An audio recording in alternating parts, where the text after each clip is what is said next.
आज महिलाएं निर्भर नहीं हैं, वो हर मामले में आत्मनिर्भर और स्वतंत्र हैं। आज के समय में महिलाओं और पुरुष को एक समान माना जाता है।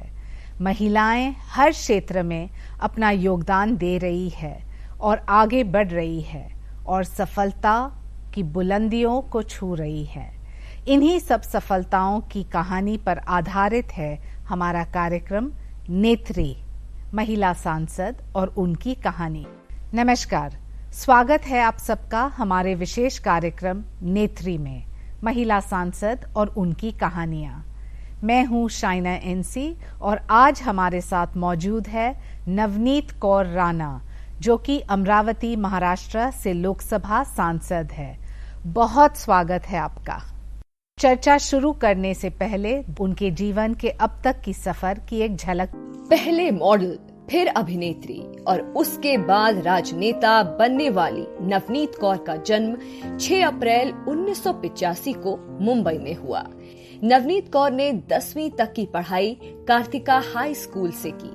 12वीं कक्षा की पढ़ाई करने के बाद उन्होंने पढ़ाई छोड़ दी और म्यूजिक वीडियोस में बतौर मॉडल काम करना शुरू किया। आगे चलकर उन्होंने अपनी पढ़ाई को आगे बढ़ाया और बीकॉम की पढ़ाई पूरी की।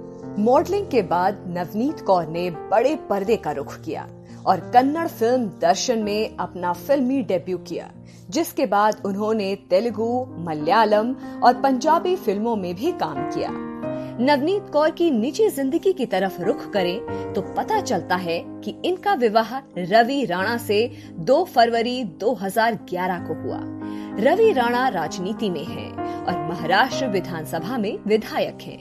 नवनीत कौर का राजनीतिक सफर शादी के बाद शुरू हुआ। साल 2014 में नवनीत कौर ने लोकसभा के चुनाव में एनसीपी के टिकट पर अमरावती सीट से लड़ा, लेकिन उन्हें हार का सामना करना पड़ा। लेकिन हिम्मत नहीं हारी और 2019 के लोकसभा चुनाव में नवनीत कौर फिर से उसी अमरावती सीट से बतौर उम्मीदवार खड़ी हुई, लेकिन इस बार वो निर्दलीय चुनाव लड़ रही थी। सामने थे शिवसेना के दिग्गज नेता आनंदराव अडसुल। इस बार नवनीत कौर महाराष्ट्र की अमरावती सीट से जीत हासिल कर संसद में लोकसभा सदस्य बनी। आप हो मूल रूप से पंजाब के, शादी होती है और वो भी एक सामूहिक शादी 3000 लोगों के साथ अमरावती में। महाराष्ट्र से आप 2014 में इलेक्शन लड़ते हैं एनसीपी के टिकट पे, वहां आप हारते हैं। इसके बावजूद 2019 में आप निर्दलीय लड़ते हैं, जीतते हैं और वो भी मोदी लहर में। इस पूरे कहानी के बारे में हमें बताइए। आपने 2014 से शादी से शुरुआत की है। मुझे लगता है मेरी कहानी मैं 8th स्टैंडर्ड में थी जब मैंने इंडस्ट्री में शुरुआत की है। और शुरुआत ऐसे काम करना, सिर्फ काम ही मेरा हमेशा से प्रायोरिटी रहा है कि मैंने सिर्फ काम करना है, फिर वो छोटा काम हो या बड़ा काम हो, उसमें कभी अंतर नहीं किया। और काम करते करते करते we become a follower of Swami Ramdev Maharaj. और शादी 12 साल इंडस्ट्री में काम करने के बाद एक खुद इंडिपेंडेंट व्यक्ति से मुलाकात होना स्वामी रामदेव महाराज के प्रोग्राम में, और मुलाकात होने के बाद देन हमने कभी फिर मुलाकात नहीं हुई। उसके बाद कई टाइम के बाद जब मुलाकात हुई तो मुलाकात ऐसी हुई कि अभी वो परमानेंट हो गई। तो मुझे लगता है कि जब काम शुरुआत की, जब छोटे बचपन से जब इंडस्ट्री में आप काम करते हो तो आप खुद इतने मैच्योर हो जाते हो, क्योंकि मैंने बहुत जल्दी शादी की है मेरे अकॉर्डिंगली। बिकॉज एक इंडस्ट्री में काम करते करते आप 24 साल में 23 साल में शादी करते हो, तो सब लोग एक प्रश्न चिन्ह भी लगाते हैं कि इतनी जल्दी काम क्यों छोड़ा, क्यों शादी की। और मुझे लगता है कि सही लाइफ पार्टनर होना और डिसीजन लेना उससे। लेकिन आपके पति रवि राणा जी जो निर्दलीय है वापस और अमरावती से एमएलए हैं, उनका जो एक सांस्कृतिक कल्चरल बैकग्राउंड आपसे बिल्कुल विभिन्न है। वो है महाराष्ट्र के, आप है पंजाब से, और फिर जब शादी होती है आप फिल्म जगत को छोड़ते हैं और फिर राजनीति में आए, तो सही मायने में कोई तो फिल्म बना सकता है इसके ऊपर।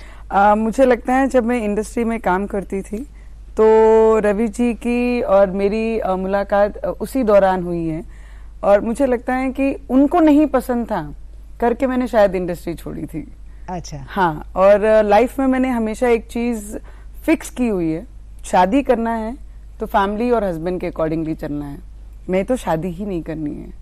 तो जब शादी का निर्णय लिया तो फैमिली और हस्बैंड को ही सबसे इम्पोर्टेंस दी गई लाइफ में, तब मैंने डिसीजन लिया कि I should quit now the industry, और मैंने तब इंडस्ट्री छोड़कर सिर्फ फैमिली पे कंसंट्रेशन करके शादी की। हमेशा कहते हैं कि एक महिला के पीछे एक पुरुष है और एक पुरुष के पीछे एक महिला, लेकिन क्या आपको लगा कि आपके शादी में 3000 ऐसे कपल्स रहेंगे, सामूहिक शादी? और मुझे याद है क्योंकि मैं स्वयं आई हूं आपके शादी में, और वो दृश्य हमेशा मन में रहेगा। क्या था इसके पीछे? इसके पीछे ऐसा था कारण कि सामाजिक क्षेत्र में जिस तरीके से मेरी रुचि थी, क्योंकि जब इंडस्ट्री में काम करती थी तब भी मैं ऐसी कई विधवा महिलाओं को, ऐसे कई बच्चों को अपनी अर्निंग का 30-20% में उन्हें डोनेशन करती थी फॉर द स्टडीज, उनकी पढ़ाई के लिए, उनके जीवन के लिए, भविष्य के लिए। जब हम बैठे तो उस साल किसानों की आत्महत्या हमारे महाराष्ट्र में का उनका रेशियो जब हमने निकाला तो बहुत ज्यादा रेशियो सुसाइड की हमारे महाराष्ट्र में थी। तो तब हमने निर्णय लिया कि 7 स्टार में खर्चा करने से अच्छा जिन परिवारों की बच्चियों के लिए जो किसान कर्ज लेते हैं, लोन लेते हैं, फिर उनकी शादियां करते हैं, ऐसे बच्चों के साथ, ऐसे यंगस्टर्स, युवाओं के साथ, उनकी बेटियों को लेकर एक सामूहिक विवाह करने का निर्णय लिया। जब हमने शुरुआत इनिशियली की तो हमने टारगेट 1100 कपल्स का रखा था, पर वो करते करते जब पूरे महाराष्ट्र से, पूरे देश से सभी समाज के लोग के फॉर्म्स भरने आए, सब एक साथ आए, तो मुझे लगता है 3720 ऐसे कपल एक साथ आए जहां पे सभी धर्मों के लोग। तो उस तरीके से ये विचार हमारे में आया कि किसानों को कहीं ना कहीं हम इनडायरेक्टली मदद कर पाए और हम उनके साथ में एक परिवार जैसे एक मंडप में हम शादी कर पाए। 2019 में जब पूरे देश में मोदी लहर था, मोदी जी ने स्वयं पार्लियामेंट में आपकी प्रशंसा की और उन्होंने कहा कि आप कैसे जीत के आए राणा, तो कैसे जीत के आए? मैं जब उनसे मिली तो 2014 में भी मेरा पराभव का कारण भी मोदी जी ही थे क्योंकि उस वक्त भी जो प्रेम, जो सपोर्ट मेरे क्षेत्र के लोगों ने मुझे दिया था, पर एक वेव ऐसी पूरी देश में चल रही थी कि कुछ बदलाव चाहिए, कुछ नया चाहिए, नए विचार चाहिए, नए विजन चाहिए देश को। तो उस विजन में जब मैं कंटेस्ट कर रही थी तो मेरा पराभव मोदी जी के 8 मिनट के स्पीच और मेरा पराभव का कारण बन गया था। तो मुझे लगता है मैं बहुत हमेशा जीतती आई हूँ लाइफ में, तो मुझे पराभव डाइजेस्ट करना भी बहुत मुश्किल हो रहा था। तो उसके बाद जब मैंने 5 साल, जब 2 महीने में घर से निकली नहीं, आई वाज वेरी डिप्रेस, मैं बहुत ज्यादा डिप्रेस थी। मैंने रवि जी को कहा कि मेरे दिमाग में कुछ नहीं आ रहा है, I am not able to speak on the stage, I don't have that confidence, मेरे पास वो कॉन्फिडेंस नहीं आ पा रहा है कि मैं स्टेज में वापस जा पाऊंगी। हारने के बाद, पराभव होने के बाद, तब रवि जी ने कहा कि 3.5 लाख वोट आपको मिले हैं, दैट मीन्स यू डिजर्व, आप डिजर्व करते हो। सिर्फ फर्क यही पड़ा कि आप मोदी लहर में हमने कंटेस्ट किया। तो संघर्ष करते रहो, संघर्ष करते रहना। और मुझे लगता है जिस तरीके से आपके माता पिता मुझे जिस तरीके से उन्होंने सपोर्ट किया, उसके बाद अगर मुझे मेरी बैकबोन अगर कोई बना है तो मुझे लगता है मेरे हस्बैंड है। बिल्कुल, विदाउट एनी फेल उन्होंने फिर मुझे एनकरेज किया, फिर मुझे बाहर आने के लिए सपोर्ट किया कि आप हारे नहीं हो, आप जीते हो, सिर्फ मोदी वेव हमारे से थोड़ी हैवी हो गई। तो उसके बाद जब 2019 में जब मैं इलेक्शन कंटेस्ट करने के लिए बाहर निकली तो सबने कहा बड़ी पार्टी के सिंबल पे लड़ो, क्योंकि जिले का क्षेत्र बहुत बड़ा होता है और सबको सिंबल भी नहीं पता होता है। तो आपको अगर जीतना है, आपको अगर हमको सांसद बनाना है तो आपको सिंबल से ही लड़ना पड़ेगा। पर 2014 में मोदी जी की वेव थी, 2019 में सुनामी थी तो मेरे लिए बहुत बड़ा प्रश्न चिन्ह फिर लग गया था कि अब नहीं तो कभी नहीं। तो जब हमने ये चीज देखी कि अभी बहुत ज्यादा स्ट्रांग वेव चल रही है तो हमने हमारे तालुकों में एक पोलिंग करवाई कि नवनीत राणा इलेक्शन लड़नी चाहिए, अगर लड़नी चाहिए तो किस सिंबल पे लड़ना चाहिए। अच्छा, तो ये पहले हमने पोलिंग करवा ली, हमने कैंपेनिंग और पोलिंग पहले ही करवा ली थी इलेक्शन से। तो उसमें आया लड़िए तो इस पार्टी से लड़िए, नहीं तो आप निर्दलीय लड़िए। तो मेजॉरिटी हमारी निर्दलीय पे थी, तो हमने भी फिर वही लोगों के ही जो पोलिंग हुई उसी के अकॉर्डिंगली हमने निर्दलीय लड़े। सुना है कि आपने आपके पति को कहा कि मैं पार्लियामेंट नहीं जाऊंगी जब तक मैं संसद में स्वयं जीत के आऊं और सांसद के रूप में मेरा प्रवेश होगा। तो ये आपका जो सपना है वो सच आ गया। 100%। मैं हमेशा से थोड़ी सी कॉन्फिडेंट रह के अपनी लाइफ में चलती हूँ। मैं बहुत ईमानदार हूँ, बहुत क्लियर सोच रख के लाइफ में आगे बढ़ती हूँ और मेहनती, तो बहुत ज्यादा मेहनती हूँ, डेडिकेटेड बहुत ज्यादा हूँ। और मैंने उनसे यही कहा था, क्योंकि 2014 के इलेक्शन हारने के बाद जब उन्होंने कहा कि हम अंदर जाएंगे, आई सेड जिस दिन मैं पहला स्टेप्स लूंगी तो मेरी जीत के बाद वो पहला स्टेप्स लूंगी और माथे को लगा के ये मंदिर में चढ़ूंगी। तो उसी दिन चढ़ूंगी जिस दिन मैं जीत के यहाँ पर आऊंगी। तब तक के लिए ये चीज मेरे से थोड़ी सी दूर रहे। जिस दिन मेरी हो जाएगी उस दिन मैं माथा टेक के जैसे मंदिर को जाते हैं उसी तरीके से पवित्र स्थान में अंदर में प्रवेश लूंगी। तो वो सोच, वो डेडिकेशन शायद मेरे काम में आया और मैं आज एक एमपी के रूप में ये सदन में बैठती हूँ। जब आप सदन में पहली बार गए कैसा महसूस हुआ? गर्व को छोड़ के क्या था आपका इमोशन? पूरे मन में एक अलग सा बटरफ्लाई जैसा था, क्योंकि मेरे पेरेंट्स, मेरे माता पिता, मेरे सास ससुर, मेरे बच्चे, रवि जी, सब गैलरी में बैठ के मेरी स्वेरिंग, मेरी शपथ विधि देख रहे थे। तो उस वक्त जब मैंने मुझे लगता है पेरेंट्स से भी ज्यादा मैंने सबसे पहले मेरे पति का चेहरा देखा। जैसे वहां पर बुलाया गया कि नवनीत रवि राणा, तो वो जो नाम आपका सदन में ऊंचे स्तर पे बुलाया गया और आपके पति के नाम से, उस वक्त लगा कि आज अंदर से वो खुशी की हस्बैंड का चेहरा देख के कि आपका नाम ही सदन में आया है, बहुत अच्छा लगा। मैंने मराठी में शपथ ली थी। मेरी मराठी इतनी क्लियर नहीं, स्पष्ट नहीं है मेरे तो भी आप शब्दों बोल में। पाती है? मैं शब्दों में बहुत ज्यादा क्लियर नहीं रखती हूँ। और मैंने जब उनका चेहरा देखा तो उन्होंने मुझे एक ही चीज बोली कि आपकी चिट्ठी कहाँ है, आपकी शपथ विधि की। मैंने उनको कहा कि मेरे पास है, और वो इशारा करके मैंने शपथ विधि शुरू करी थी। तो मुझे लगता है जो पॉजिटिविटी एक हस्बैंड को अपनी वाइफ के साथ होना चाहिए, उसका टैलेंट पहचानना चाहिए, उसके साथ खड़े रहना चाहिए। मुझे लगता है कि I am blessed with my the best husband. I am blessed कि पिछले 9 सालों में मेरी हर पॉजिटिव चीज को मेरे पेरेंट्स ने अप्रिशिएट किया है, पर शायद मेरे पेरेंट्स को भी वो क्वालिटी नहीं पता थी जो मेरे हस्बैंड को पता लगी कि मेरे अंदर वो क्वालिटीज हैं और वो क्षमता है कि मैं और कुछ वो टैलेंट कर सकती हूँ। ये वो कर टैलेंट सकती हूँ। के लिए एक मौका चाहिए और वो मौका मेरे को हस्बैंड ने जी मेरे साथ खड़े रहकर मुझे किया। हम सब इतने भावुक हो गए हैं नवनीत राणा के कहानी को सुन के। नवनीत जी, अब लक्ष्य तो हासिल किया है, अभी क्या काम करना है और कैसे काम करना है? हमारी नसीब इतनी खराब रही है कि पूरे देश की नसीब खराब रही है कि मुझे काम करने का जो मौका था फर्स्ट ईयर 2019 से 20 तक का जो सफर था मेरा, जो फर्स्ट ईयर मैंने इनिशियली शुरू किया उसमें जो मैं काम कर पाई और जो मेरे मुद्दे से रख पाई वो सब मैंने किए। पर 2020 से अभी तक का जो सफर, 1 साल का, कोविड के कारण बहुत सारे विषय हमारे पीछे रह गए जो मेरी सोच थी। क्योंकि मेरे क्षेत्र में एक ऐसा बड़ा पट्टा ट्राइबल का आता है जहां पे आज भी बच्चों को 7वीं तक ही शिक्षा मिलती है, और 7वीं तक भी शिक्षा मिलने के बाद जो टीचर्स वहां पे आते हैं वहां पे पढ़ाने के लिए, वो भी अपनी मर्जी से आते हैं।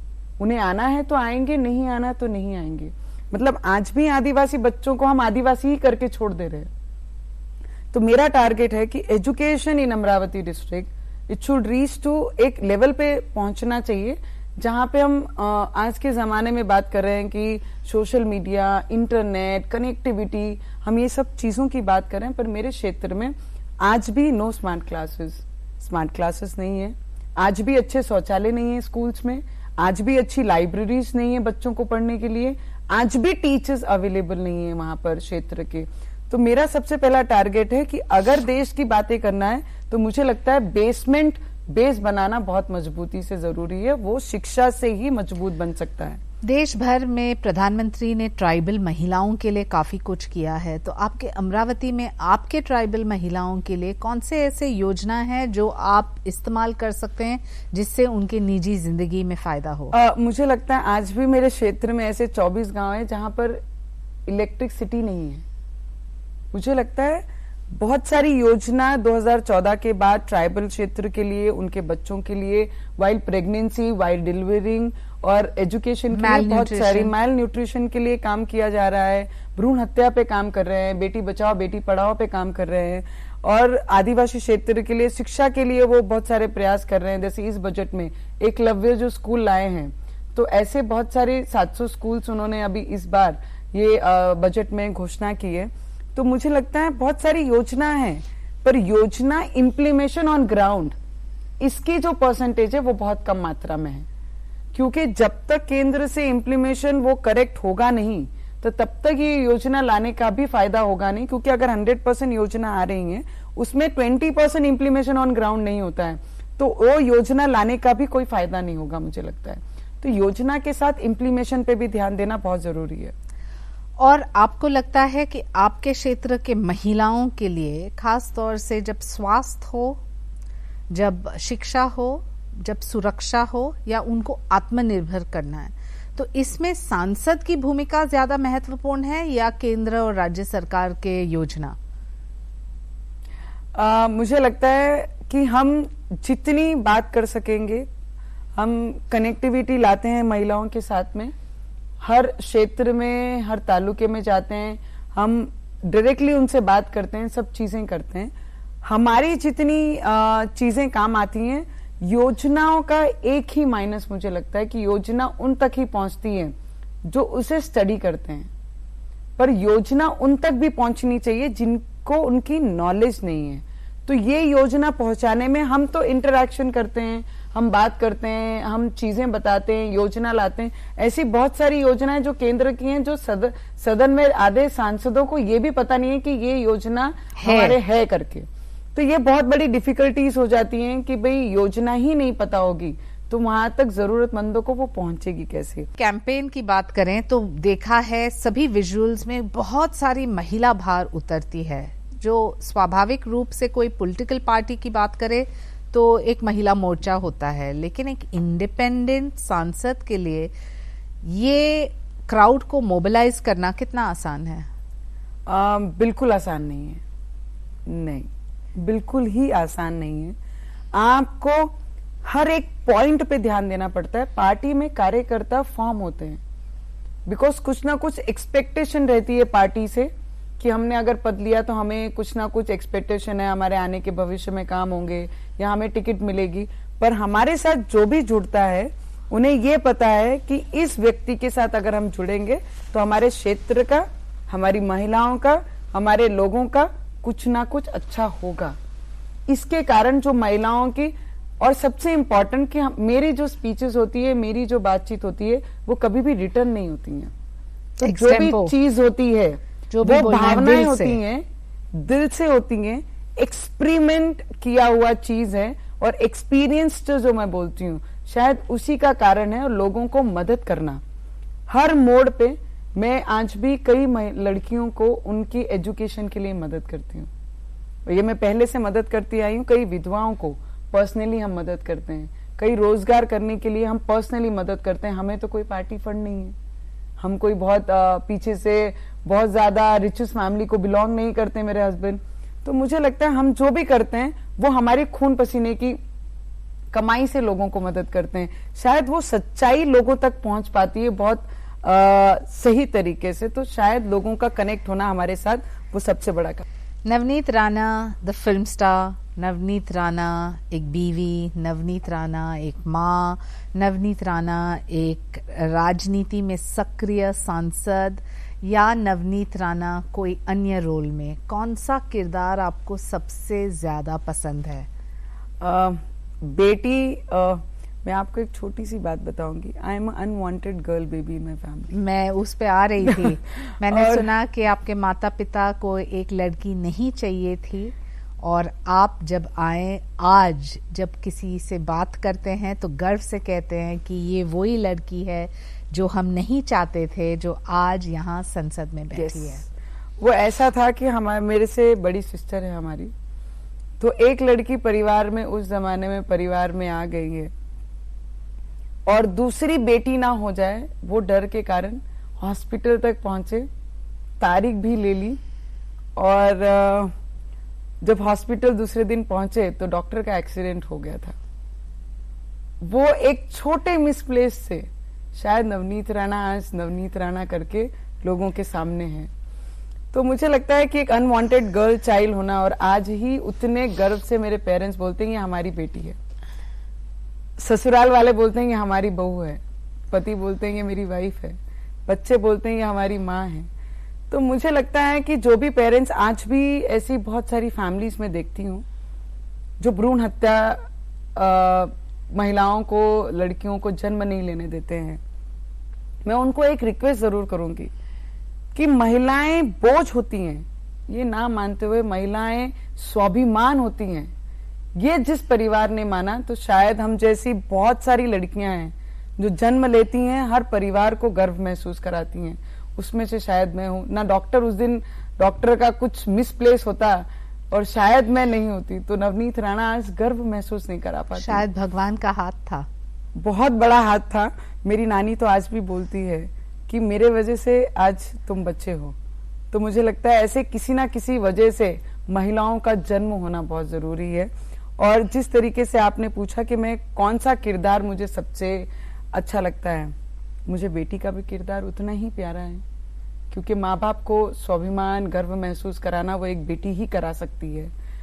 शादी के बाद पति को एज ए पत्नी का गर्व महसूस कराना वो एक महिला ही कर सकती है। तो मुझे लगता है मैं हर किरदार उतने ही प्रेम से, उतने ही अच्छे तरीके से मेरी लाइफ में एंजॉय करती हूँ। जब माँ बाप के पास, पेरेंट्स के पास होती हूँ तो फुल मैं सिर्फ बेटी होती हूँ। जब पति के साथ होती हूँ तो एक जीवन साथी, उसी तरीके से डेडिकेटेड जीवन साथी होती हूँ। ससुराल में जब होती हूँ तो पूरी बहू का किरदार उसी तरीके से निभाती हूँ। और माँ, मुझे लगता है मैं सभी का कंपैरेटिवली की तो माँ का किरदार मुझे सबसे ज्यादा दिल से जुड़ा हुआ किरदार मेरे अगर कोई होगा तो माँ का किरदार। कितने बड़े हैं आपके बच्चे? छोटे हैं, छोटा वाला अभी 3.5-4 साल का है, और बड़ी बेटी है मेरी, और वो 8 साल की है। तो मुझे लगता है माँ का किरदार सबसे ज्यादा दिल से। क्या आपको ये अनुभव हुआ है, जो लोग आपको मिलते हैं बिना पूछे वो आपको सलाह पे सलाह देते हैं कि अरे आपके तो बच्चे हैं, आप क्यों राजनीति में इतना काम कर रहे हैं, बच्चे को संभालो। ये एक स्टीरियोटाइप माइंडसेट होता है, जहाँ एक महिला जो सक्षम है और जिनके एम्बिशंस हैं उनको ऐसे नेगेटिव रूप में देखते हैं। वो वैसे बहुत कम लोग मेरे लाइफ में आए हैं जो मुझे बोलते हैं कि तुमने सिर्फ बच्चे देखना चाहिए या घर देखना चाहिए या सिर्फ माँ का किरदार निभाना चाहिए। और मैं बहुत पॉजिटिव फीमेल हूँ, मैं बहुत पॉजिटिव महिला हूँ। मैं नेगेटिव को छोड़कर सिर्फ पॉजिटिव पे ज्यादा ध्यान देती हूँ। अगर ऐसी कुछ आती हैं मैं सुन लेती हूँ। मेरे लाइफ में मैंने एजेंडा फिक्स किया, मैं सुनती सबका हूँ, करती मेरे हिसाब से या मेरा चलेगा या मेरे पति का चलेगा। ये दो चीजों की लाइन में कभी छोड़ती नहीं हूँ, सुनती हूँ। I don't disrespect any Elder people. मैं कभी भी किसी का डिसरिस्पेक्ट नहीं करती हूँ। मैं सुन लूंगी पर करूंगी वही जो मेरे दिल को भाएगा। तो ये कहना सही रहेगा कि you are here for the long stint and not the short screen. I can not say that. मैं ये नहीं बोल सकती कि मैं लॉन्ग तक रहूं कि नहीं रहूं, पर मैं आज हूं, आज ईमानदारी से काम करूंगी, डेडिकेशन से काम करूंगी। काम मुझे यहाँ तक लाया है तो काम जो ठहराएगा वो वहां तक ले जाएगा। अंत में नवनीत जी, क्या है आपका संदेश उन महिलाओं के लिए जो राजनीति में आना चाहते हैं, जिनके पास पति का सपोर्ट नहीं या पिता का सपोर्ट नहीं या फिर कोई पार्टी का सपोर्ट नहीं, लेकिन कुछ करना चाहते हैं समाज के लिए? मुझे लगता है कि पॉलिटिक्स में आना और कोई भी फील्ड में जाना, पहले तो आपको अपने परिवार को ही प्रूव करना पड़ेगा कि मैं इतनी टैलेंटेड हूं, मेरे अंदर इतना गुण है कि मैं ये काम, ये क्षेत्र में जाकर अच्छे कर सकती हूँ। पहले तो आपको अपने परिवार से ही संघर्ष करना पड़ेगा। और रही पॉलिटिक्स की बात, तो पॉलिटिक्स विदाउट फैमिली सपोर्ट थोड़ा सा ज्यादा डिफिकल्ट हो जाता है। अगर फिर भी आप करना चाहते हैं, मुझे लगता है परिवार भी बहुत इंपॉर्टेंट रखता है आपके करियर के साथ। पर अगर दोनों को कन्विंस, अगर आप अपने परिवार को ही कन्विंस नहीं कर पाते हैं आपके टैलेंट के लिए, तो शायद आप बाहर जाके लोगों को भी आपके प्रति कन्विंस नहीं कर पाएंगे। बहुत सारी चीजें प्रैक्टिकली आप बोले, मेहनत बहुत जरूरी है, डेडिकेशन, सच्चाई आपके साथ होनी बहुत जरूरी है, पर फाइनेंशियली सपोर्ट भी हम इसे पीछे नहीं छोड़ सकते, जो सच है। अगर मैं काल्पनिक जीवन में, ड्रीम्स में आपको झूठी चीजें बोलूं तो शायद आप मेहनत करेंगे तो आप पॉलिटिक्स में पहुंच जाएंगे। अगर प्रैक्टिकली मैं आपको बताती हूं तो मेहनत करते करते आपको थोड़ी सी 10% अगर फाइनेंशियली सपोर्ट आपकी फैमिली करती है तो शायद आप वो लेवल पे पहुंच सकते हैं जो आपकी सोच है।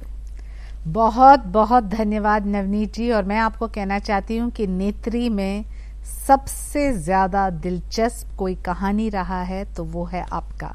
आपको बहुत बहुत शुभकामनाएं। तो ये थी सांसद नवनीत कौर राणा, जो इस पीढ़ी को आगे बढ़ने के लिए प्रोत्साहित करती है और युवाओं में आत्मविश्वास बढ़ाती है। आज के कार्यक्रम में बस इतना ही। फिर मिलेंगे एक और महिला सांसद से और जानेंगे उनकी संघर्षों की कहानी। मुझे अनुमति दे। नमस्कार।